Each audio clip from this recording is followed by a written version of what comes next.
Hello student, good morning. આગળના લેક્ચરમાં આપણે ડિસએડવાન્ટેજ ઓફ ડીબીએમએસમાં આપણે ફર્સ્ટ જોયું હતું કે ડેટા રિડન્ડન્સી અને નેક્સ્ટ આવશે એની અંદર આપણો data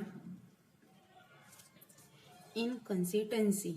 data ઇનકન્સિસ્ટન્સી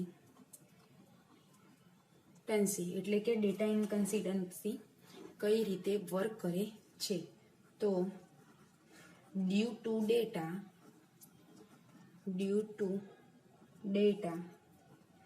redundancy it is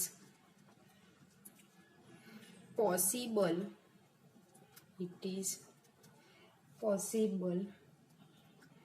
that data may not be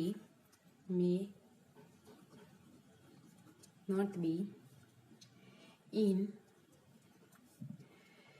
consistent status.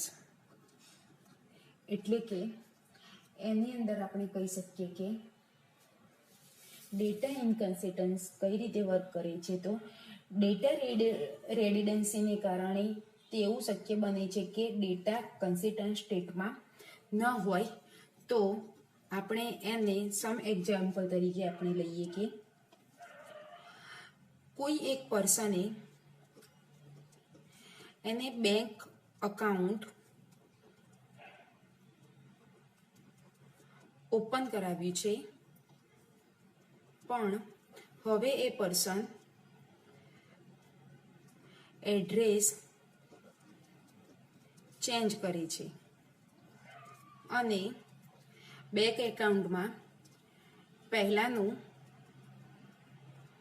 Address છે. તો હવે શું બનશે, તો હું તમને ડીપમાં સમજાવું કે કોઈ એક કસ્ટમરે તેનું એડ્રેસ ચેન્જ કર્યું અને તે કસ્ટમર બે અકાઉન્ટ ઓપન કરાવેલા છે. તે છે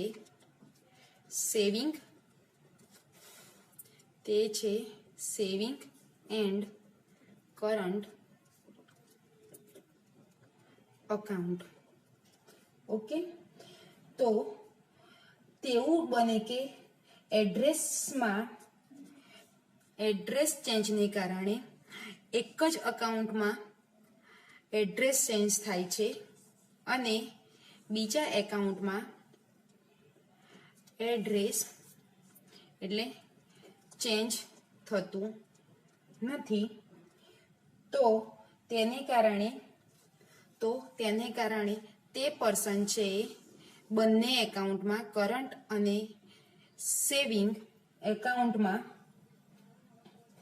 અલગ એટલે કે ડિફરન્ટ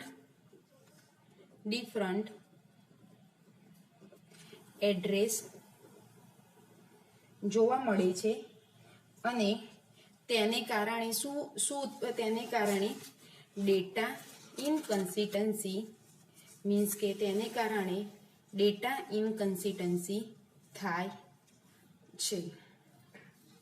નેક્સ્ટ આપણો ટોપિક આવશે એની અંદર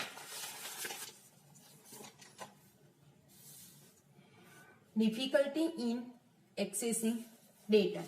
તો ડિફિકલ્ટી ઇન એક્સેસિંગ ડેટા કઈ રીતે વર્ક કરે છે તે જોઈશું આપણે. તો difficulty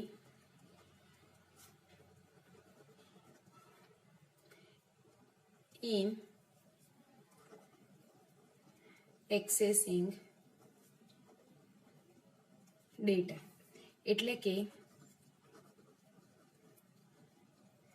accessing data is not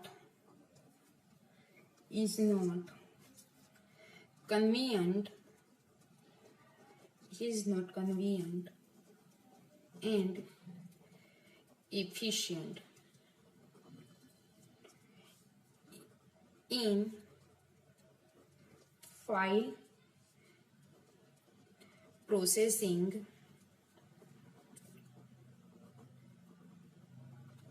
system. તો ડેટા ડિફિકલ્ટી ઇનકન્સિસ્ટન્ટ ડેટામાં એવું બને છે કે ફાઇલ પ્રોસેસિંગ સિસ્ટમ વખતે ડેટાને એક્સેસ કરવો એટલે કે ડેટાને એક્સેસ કરવા માટે ઇનકન્સિસ્ટન્ટ અને એફિશિયન્ટ હોતી નથી. તો સમ એક્ઝામ્પલ તરીકે હું તમને કહું કે કોઈ એક પ્રોગ્રામર છે,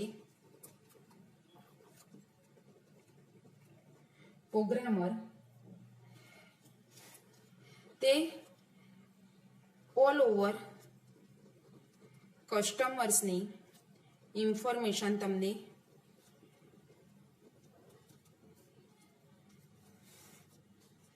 ફાઇન્ડ કરી આપે છે. પણ જો કોઈ સ્પેસિફિક સિટીના કસ્ટમરની માહિતી જોઈતી હોય તો કોઈ એક સિટીના પર્સનની ઇન્ફોર્મેશન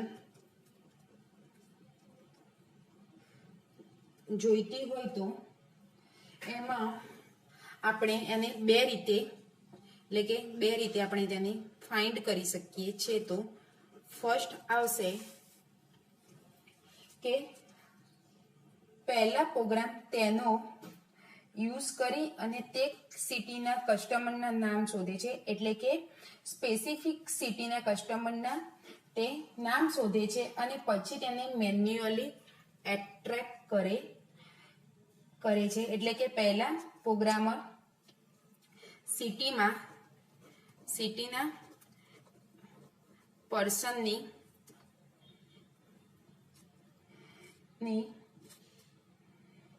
નામ ફાઇન્ડ કરે છે અને પછી તેનું એડ્રેસ ફાઇન્ડ કરીને મેન્યુઅલી એક્સટ્રેક્ટ કરે છે. તો આ જે છે પ્રોગ્રામર પહેલું જે રૂલ્સ છે એ ફોલો અપ કરે છે. જો આ રૂલ્સથી એને તે સિટીના પર્સનનું એડ્રેસ કે નામ શોધવામાં તકલીફ પડે તો એ બીજો રૂલ્સ અપનાવે છે અને તે ફરીથી એ પ્રોગ્રામર છે પ્રોગ્રામ બનાવે છે અને તેની મદદથી એ ડેટા ફાઇન્ડ કરે છે.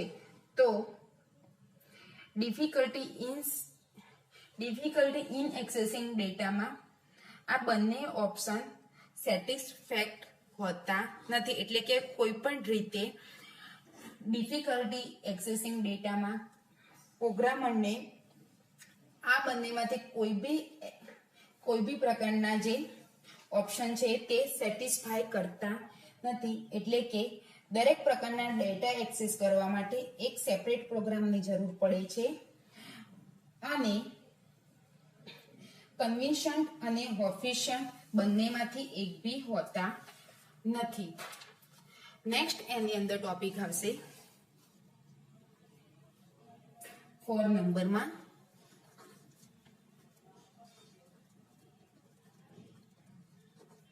Limited data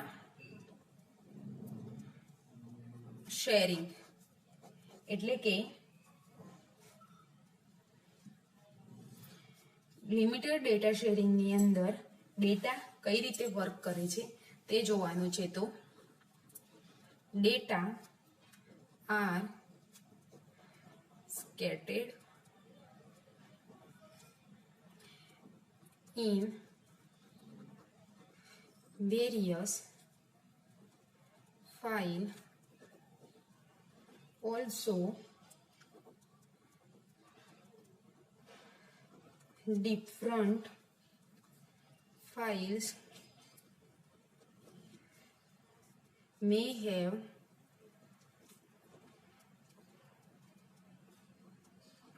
may have different formats and these files may be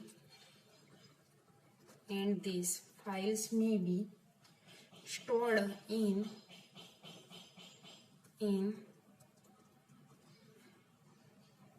different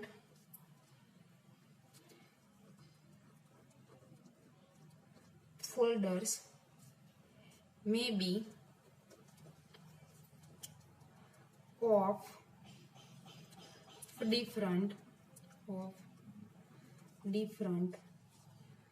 computers of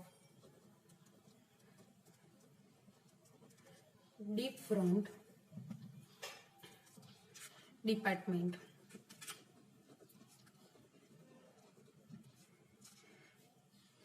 એટલે કે હું તમને સમજાવું કે ડેટા લિમિટેડ શેરિંગ વખતે શું પ્રોબ્લેમ થાય છે. તો ડેટા ડિફરન્ટ ફાઇલમાં સ્ટોર થાય છે, એટલે કે ડિફરન્ટ ફોર્મેટ્સમાં તે સ્ટોર થાય છે અને અલગ અલગ ફાઇલની ફોર્મેટ એટલે કે જે ડેટા સ્ટોર થયેલા છે એની ફાઇલ અલગ અલગ હોય છે.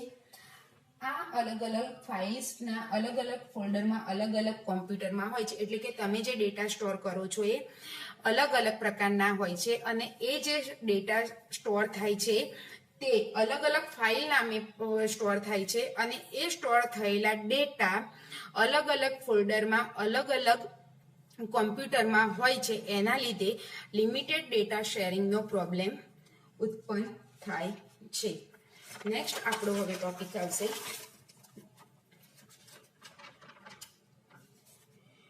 Integrity problem. Integrity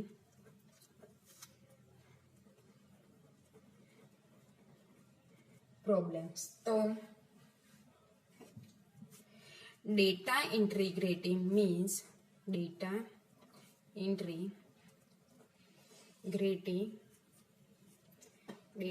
integrity means that the data contained in the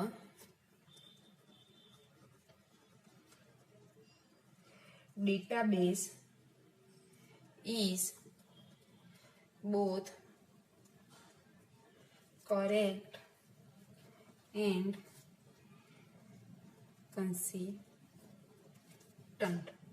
એટલે કે ડેટા ઇન્ટિગ્રેટેડનો મતલબ એ થશે કે ડેટાબેઝમાં આવેલા ડેટા કરેક્ટેડ અને કન્સિસ્ટન્ટ બંને છે, તો જ એવું બની શકે કે ડેટાબેઝમાં સ્ટોર કરવામાં આવતો ડેટા અમુક રૂલ્સ ફોલો કરે છે. એટલે કે જે ડેટા તમે સ્ટોર કરો છો એટલે કે કન્ટેન કરો છો તે ડેટાબેઝ કરેક્ટ અને કન્સેન્ટ હોય તો જ ડેટાબેઝની અંદર તે અમુક રૂલ્સ ફોલો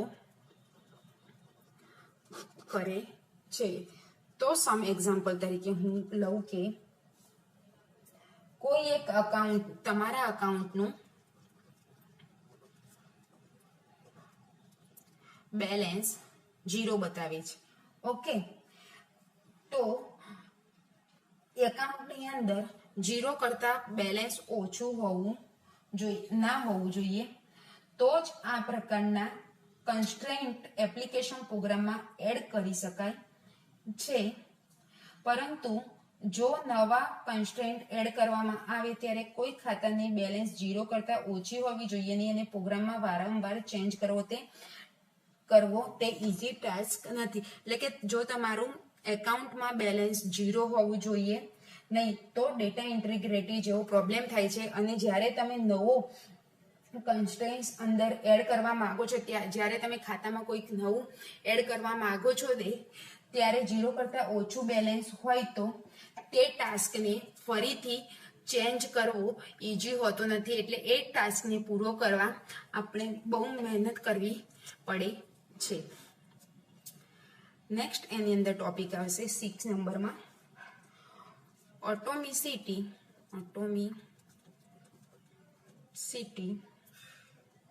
प्रॉब्लम्स। तो any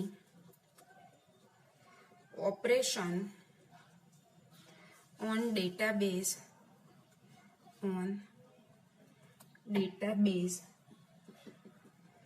must be atomic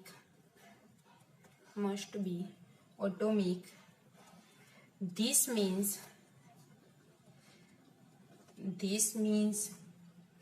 it must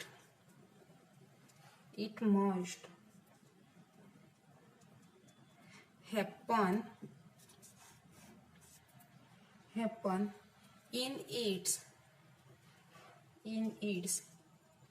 entirely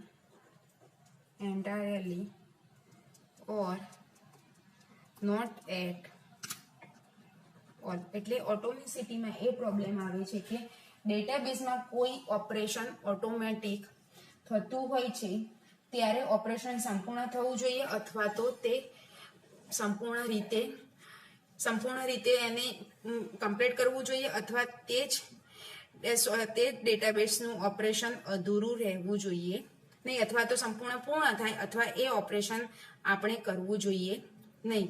તો સમ એક્ઝામ્પલ તરીકે હું તમને કહું કે તમે કોઈ એક અકાઉન્ટમાંથી સેકન્ડ અકાઉન્ટમાં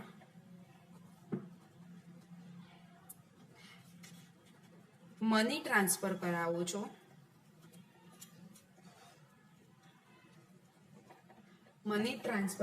છો, ત્યારે સિસ્ટમ ક્રેશ અથવા તો વાયરસ એટેકને કારણે, એટલે કે સિસ્ટમ ક્રેશ અથવા વાયરસ એટેકને કારણે તમે જે મની ટ્રાન્સફર કરાવો છો એ ફેલ જાય છે અને તમે 5000 એક ખાતામાંથી તમારા ડિટેક્ટ થઈ જાય છે પરંતુ બીજા ખાતામાં ક્રેડિટ થતા નથી। એટલે કે વાયરસ એટેકને કારણે તમારી સિસ્ટમ ફેલ જવાને કારણે તમારા ખાતામાંથી 500 રૂપીસ ડિટેક્ટ થાય છે પણ સેકન્ડ અકાઉન્ટમાં તે ડિટેક્ટ એટલે કે સેકન્ડ એકાઉન્ટમાં તે ક્રેડિટ થતા નથી અને આને ડેટાબેઝને ઇનકન્સિસ્ટન્સી સ્ટેજમાં મૂકી રાખે છે। એટલે કે ડેટા ટ્રાન્સફર ન થવાને કારણે ડેટા ઇનકન્સિસ્ટન્સી જેવો પ્રોબ્લેમ થાય છે। નેક્સ્ટ આપણો એની અંદર ટોપિક આવશે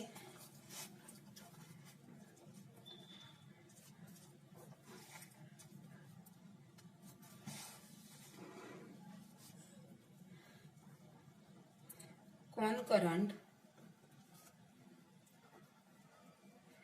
access anomalies। એટલે કે એની અંદર આવશે કે multiple users are allowed to access concurrent this is for the better performance and faster response। એટલે કે હવે concurrent access એનોમલીમાં એક કરતા વધારે યુઝર એક જ ડેટાને concurrent એક્સેસ કરે છે તેને કારણે પરફોર્મન્સ વધારે સારું અને ફાસ્ટર એનો રિસ્પોન્સ આપણને મળે છે। તો કોઈ એક એક્ઝામ્પલ હું તમને કહું તો તમે સાંભળજો ધ્યાનથી, તો કોઈ એક અકાઉન્ટમાંથી તમે અમુક રૂપીસ છે તે ડેબિટ કરો છો અને પ્રોગ્રામ જૂની બેલેન્સ જોવે છે, એટલે કે જે સિસ્ટમની અંદર જે પ્રોગ્રામ છે એ પોતાની જૂની બેલેન્સને ચેક કરે છે, પણ નવા બેલેન્સની શીટને તે ચેક કરતો નથી. તો પછી કે નવી બેલેન્સ ડેટાબેઝમાં તે અપડેટ કરે છે. તો કોઈ એક અકાઉન્ટમાંથી તમે 5000 રૂપીસ તમે કન્કરન્ટ કરો છો, તો હવે તે અકાઉન્ટમાં તમને 1000 અથવા 2000 ડેબિટ થયેલા છે તેવું તે ખાતામાં બેલેન્સ બતાવે છે, પરંતુ 4000 અથવા 3000 આપણને ખાતામાં દેખાય છે ત્યારે એકચ્યુઅલીમાં તે 2000 જ હોય છે, પણ તેની પહેલા થયેલા ટ્રાન્ઝેક્શનના કમ્પ્લીટન ટાઈમ પર તે ડિપેન્ડ રાખે છે. એટલે કે તમે જ્યારે એક ખાતામાંથી અમુક પૈસા ડેબિટ કરાવવા માંગો છો, તો પ્રોગ્રામર છે એ જૂની શીટને તે જોવે છે, પણ નવી શીટને ચેક કરતો નથી. ત્યારે જ તમે જે અંદરથી તમે જે રૂપીસ ઉપાડો છો તે ઓરિજિનલ બતાવવાનું